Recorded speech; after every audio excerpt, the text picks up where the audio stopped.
বহুত বেছি গৰম পৰিছে নহয়নে?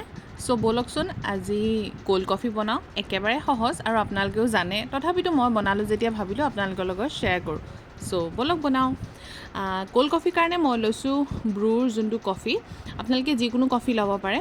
তাৰ 1 পেকেট মই লৈছোঁ আৰু তাত মই দিছোঁ চেনি। আপোনালোকে যিমানটো মিঠা ভাল পায় সেই মিঠা আন্দাজত চেনি দিব আৰু তাৰ লগত দিছোঁ মই আইচ কিউব আৰু এইখিনি মই ভালকৈ মিক্সিত প্ৰথমতে মাৰি ল'লোঁ।